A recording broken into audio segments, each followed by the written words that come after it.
농림부에서 배포한 쉼터 농막 운영 지침을 다운로드를 받으시기 바라겠습니다. 이관영 건축학교 홈페이지를 가시면은 도서관이 있습니다. 도서관.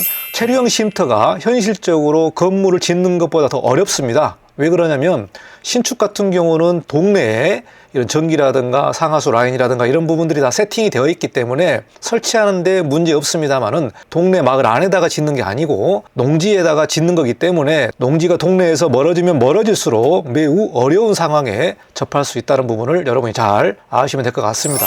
열평 설치가 얼마나 까다롭고 힘든지 여러분이 실제로 아마 경험할 것으로 봅니다. 특히 행정에 관련된 절차와 또 여러 가지 테크니컬한 부분들에 대해서 검사받고 조사받고 가능한지 불가한지 이런 내용들을 다 따져가면서 설치 여부를 확인을 해야 되는데 신축보다 더 어렵다. 여러분의 구독과 좋아요가 강의를 하게 하는 힘입니다. 꼭 구독해서 공부해 보시기 바라겠습니다.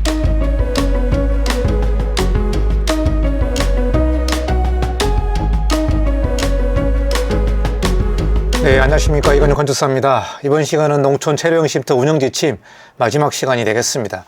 제가 그동안 물리적인 내용들을 여러분에게 해설했는데요. 농지라든가 농업인이라든가 이러한 농지와 관련된 부분은 제가 별도로 해설하지 않겠습니다. 이 내용은 여러분이 농촌 체류형 쉼터 운영 지침을 직접 다운로드 받아서 확인하시기 바라겠습니다. 이관영 건축학교 홈페이지에 농촌 체류형 쉼터 운영 지침 파일을 올려놓을 테니까 여러분이 확인하시고 다운받으시면 좋을 것 같습니다. 그러면 이번 시간은 마지막 시간인데요. 쉼터에 전입신고가 가능한지 그리고 중요한 부분이 정화조, 전기, 수도, 통신 이런 부분들을 설치할 수 있는지 이 내용들을 여러분과 같이 공부해 보도록 하겠습니다. 현재 지자체에서는 농촌의 생활인구 유입을 위해서 많은 노력을 하고 있습니다. 언론을 찾아보니까 여러 지자체에서 농촌 체류형 쉼터 설명회를 하고 있습니다. 곡성군에서 설명을 하고 있고요. 양평군 같은 경우도 농촌 체류형 쉼터 도입을 위해서 인구 유입을 기대하고 있다. 특히 서울 수도권 인근 지역은 이동하기가 편하기 때문에 아무래도 농촌 생활 인구 유입을 기대하는 것 같습니다. 평창군 같은 경우도 민원 대응에 대해서 만반의 준비를 하고 있고 홍천군도 쉼터 활성화를 추진하고 있다. 옥천군 같은 경우는 별도의 안내문을 내보냈는데요. 개발제한구역 내에서 농촌 체류형 쉼터 설치가 안 되기 때문에 이 부분에 대해서 주의를 당부한다. 많은 분들이 개발제한구역 내에서 농촌 체류형 쉼터가 가능하냐 이렇게 질문하시는데요. 개발제한구역 내에서는 농촌 체류형 쉼터 설치가 불가합니다. 불가하기 때문에 옥천군에서도 특별히 주의 당부를 내보내는 언론 기사를 내보냈습니다. 음성군 같은 경우도 농촌 체류형 쉼터 도입에 대해서 많은 대응을 하고 있고요. 이와 같이 지방 인구가 지금 많이 소멸되고 있기 때문에 지자체에서 이 농촌 체류형 쉼터 설치에 대해서 많이 기대를 하고 있는 것 같습니다. 그래서 이 부분은 행정기관에서 어떻게 지원을 하느냐, 특히 민원에 관련된 부분에서 대응 속도라든가 또 체류형 쉼터가 가능한지 불가한지 이런 부분들을 신속하게 처리해줘야만 조금이나마 농촌 생활인구가 유입될 것으로 보고 있습니다. 여러분 혹시 지자체에서 이렇게 쉼터 설명회라든가 이런 행정 대응이 있기 때문에 먼저 지자체에 한번 문의를 해보시고요. 구체적인 내용들은 방문해서 자세한 상담을 받아보시면 좋을 것 같습니다. 제가 3부 시간에 도로와 관련된 내용을 강의를 했습니다. 특히 소방 활동이 가능한 그런 진입로와 접해야 된다. 이 내용이 시행규칙에서 나와 있는데요. 많은 분들이 소방차에 대해서 우려가 많습니다. 그런데 문제는 현재 지역 소방서의 군 단위라든가 면 단위에 소형 소방차가 얼마나 공급되어 있는지는 모릅니다. 제가 알기로는 이 소형 소방차가 얼마 되지 않고요. 특히 중형차 이상으로 배치가 되어 있지 소형 소방차가 있는 거 아니냐, 그러면은 도로도 조금 좁아도 되는 거 아니냐 이렇게 물어보는 분이 계시는데 소형 소방차가 얼마나 배치되어 있는지 모르기 때문에 현재 지자체에서 소방차 배치 상황에 따라서 그 도로 조건도 달라질 수 있겠다. 이 내용을 먼저 말씀드리고 소방차와 관련된 부분에서 여러분이 도로 너비라든가 회전 반경이라든가 이 내용을 잘 알아보시기 바라겠습니다. 소방차에 관련된 부분을 좀 찾아보니까요. 미니 소방차도 있고요. 소형 펌프 소방차도 있습니다. 미니 소방차 같은 경우는 1.7m 곱하기 4.9m로 일반 자동차보다 조금 큰 사이즈를 보여주고 있습니다. 소형 펌프 소방차도 2.1m 바이 6.7m이기 때문에 6.7m 차가 회전을 하려면 도로가 꾸불꾸불하면 안 된다. 이 내용을 좀 말씀드리겠습니다.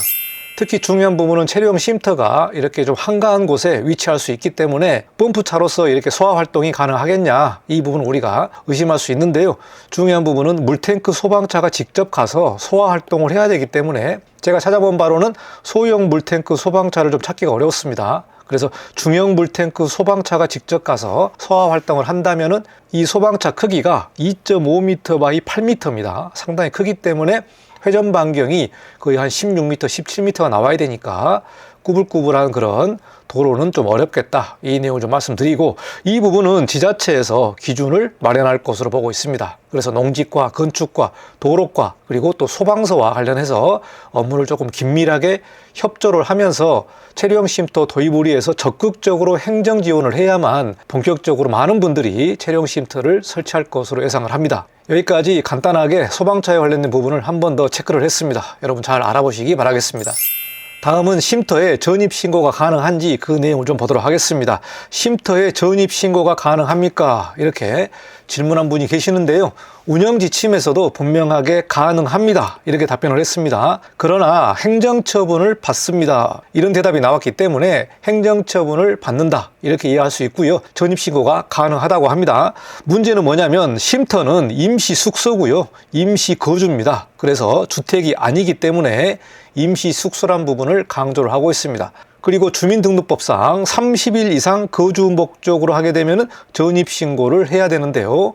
여기서 이제 주민등록법과 대법원 판례에서 쉼터에 전입신고하는 것을 법적으로 막을 수 없다.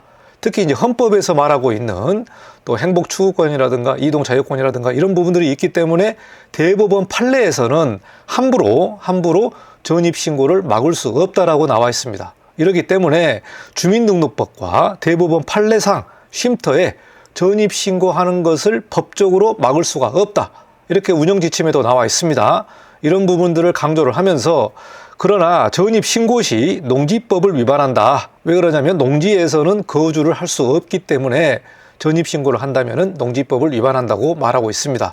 그리고 전입신고를 할 때는 해당 공무원이 나가서 실제로 살고 있는지를 확인한 다음에 전입신고 절차가 이루어질 것으로 보고 있습니다.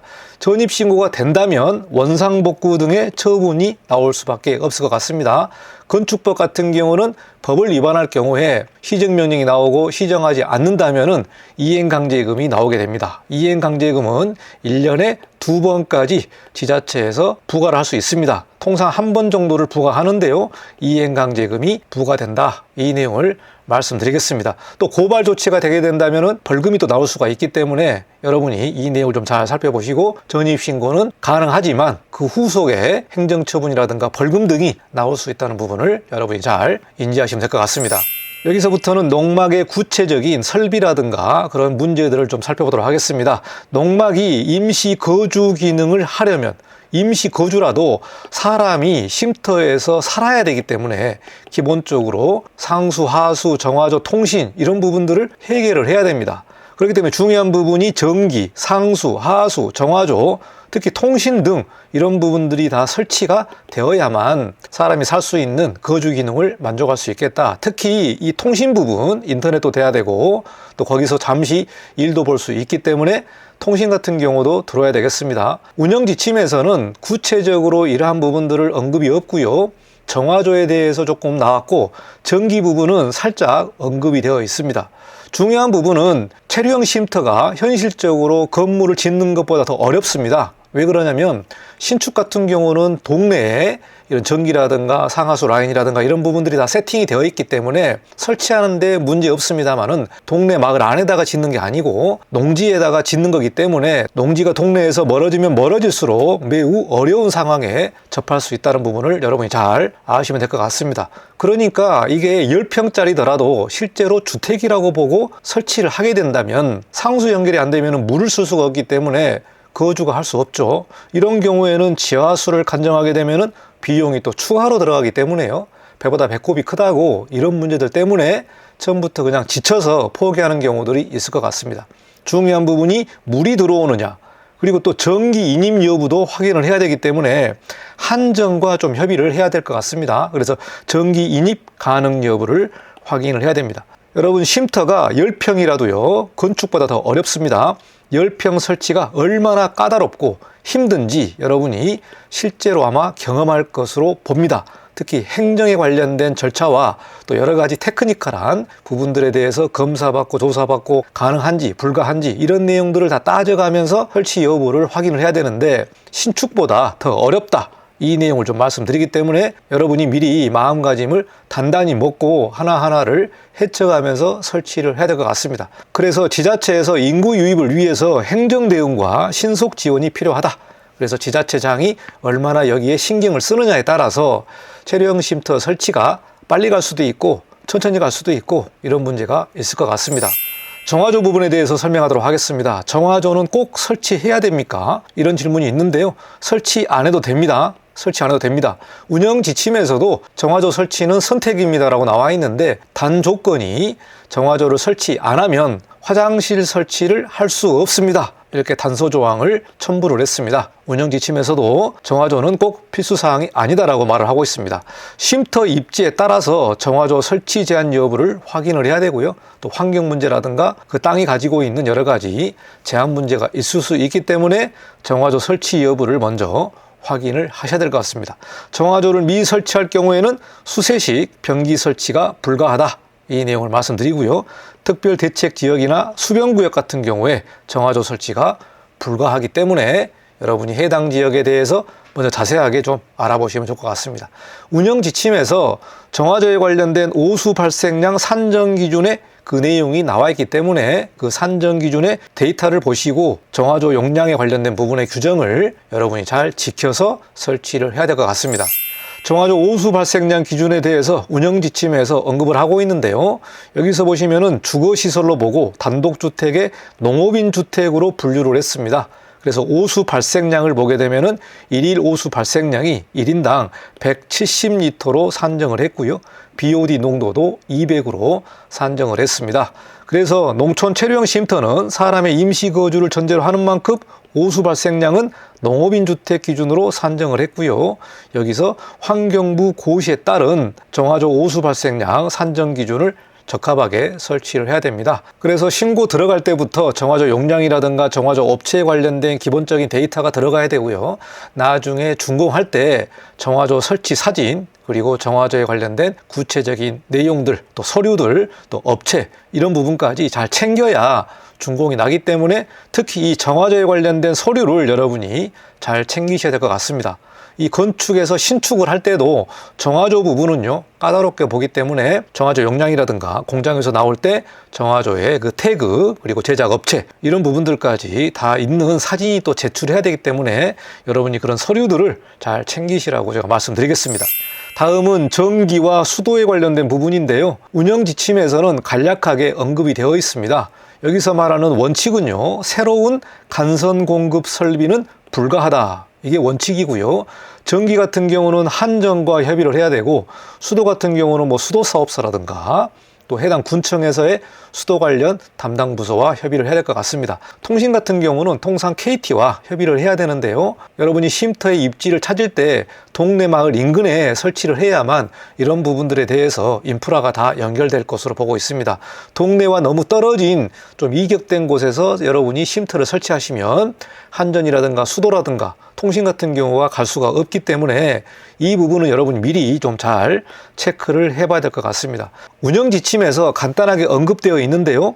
전기, 수도 등 설치는 건축법에 따라서 새로운 간선 공급 설비는 불가하다.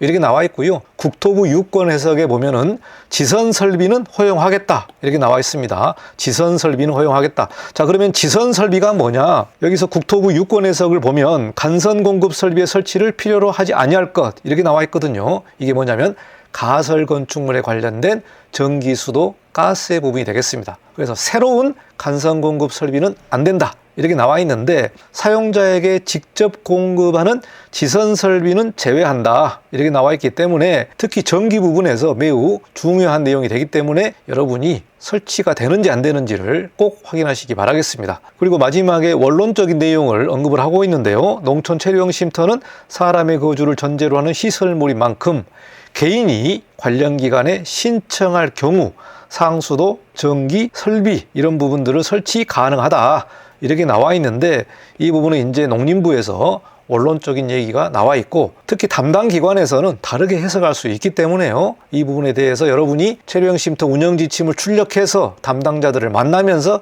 하나하나씩 문제를 해결하셔야 될 것 같습니다. 지금 이게 시행된 지가 얼마 안 되기 때문에 공무원들도 이 내용들을 잘 모릅니다. 그래서 2월 13일자가 최근 배포된 운영 지침 자료이기 때문에 이 파일을 다운받아서 공무원과 같이 보면서 여러분이 해석을 해야 될 것 같습니다. 다음은 소방시설에 관련된 설치 의무 내용을 보도록 하겠습니다. 화재에 취약한 여건에 대비해서 단독주택 등의 주택용 소방시설, 즉 소화기와 단독형 경보감지기를 설치하도록 규정을 했기 때문에 이 부분은 꼭 현장에 설치를 해야 되고요. 설치자가 소화기와 단독경보용 감지기 설치하는 현장 사진을 촬영을 하고 농지대장 등재를 위해서 제출하는 서류 중 농촌체류형 쉼터 설치 현황 등에 작성해서 제출을 해야 되는 부분이 나와 있기 때문에 소방시설을 설치를 해야 되겠습니다. 다음은 질의외신 내용을 보도록 하겠습니다. 상수도 연결 및 정화조 설치 시 개발행위 허가 대상입니까? 이렇게 질문했는데요. 체류형 쉼터는 사람의 거주를 전제로 하는 시설이기 때문에 상하수도 연결 및 정화조 설치 수요가 있을 것으로 예상을 합니다. 당연히 사람이 거주하기 때문에 이런 부분들은 기본적으로 연결을 해야 되는 인프라가 되겠습니다. 상수도 연결 및 정화조 설치는 가설건축물 축조 신고 필증을 교부받은 다음에 민원인이 개별적으로 신청하고 설치를 해야 되며, 이 경우 개발행위 허가 대상이 될 수도 있습니다. 이렇게 나왔죠. 그래서 개발행위 허가가 되는지 안 되는지 이 부분도 여러분이 담당 부서를 찾아가면서 확인을 해야 되는데, 개발행위 허가 대상이 될 수도 있기 때문에 이 부분은 잘 확인하시고 업무를 진행하시기 바라겠습니다. 다음 질문입니다. 농촌 체류형 쉼터 설치를 위한 최소 보유 농지 면적은 얼마입니까? 이렇게 질문했는데요. 우리가 여기서 최소한 보유해야 되는 농지 면적이 쉼터와 데크, 주차장 및 기타 부속시설 이런 부분들을 합산해서 면적의 2배 이상의 농지를 보유해야 됩니다. 그러니까 쉼터의 건축물과 그리고 주차장, 정화조, 또 데크 이런 부분들까지 다 합한 면적의 2배를 가지고 있어야 된다. 이게 바로 농지 면적이 되겠습니다. 그리고 쉼터라든가 부속시설 외의 농지에서는 영농 활동을 꼭 해야 됩니다. 이거를 임대 준다든가 다른 목적으로 하면 안 되고 꼭 영농 활동이 있어야 된다. 이 부분이 의무사항으로 나와 있습니다. 여기서 예시적으로 농지 면적을 산정을 했는데요. 대략 44평 내외로 보고 있습니다. 최소한의 면적이 44평 내외다. 만약에 농지가 작다면 쉼터의 규모를 줄여야 되겠죠. 거꾸로. 그래서 44평 내외가 되는데 기타 사정에 따라서 더 커질 수가 있다. 이 부분을 잘 참조하시기 바라겠습니다. 여기까지 농촌 체류형 쉼터 농지법 시행규칙 조문 그리고 체류형 쉼터 운영 지침에 대해서 자세하게 공부를 했습니다. 농업인의 대상이라든가 농지의 규모, 농지의 확보 이러한 농지와 관련된 부분은 제가 해설을 안 했습니다. 저는 건축사이기 때문에 제가 주제넘게 농지에 대해서 자세하게 설명하는 것은 말이 안 돼서 물리적인 부분에 대해서 여러분에게 해설을 했습니다. 여기까지 운영 지침을 마치고요. 기타 구독자분들의 질문은 다음 영상에서 제가 한번 답변해 보도록 하겠습니다. 그리고 농림부에서 배포한 쉼터 농막 운영 지침을 다운로드를 받으시기 바라겠습니다. 이관영 건축학교 홈페이지를 가시면은 도서관이 있습니다. 도서관에 법규 자료실이 있는데요. 법규 자료실에 가면은 제가 PDF 파일을 올려놨기 때문에 여러분이 그 파일을 다운받아서 출력해서 공무원과 같이 공부를 하면서 쉼터 설치를 진행하시기 바라겠습니다.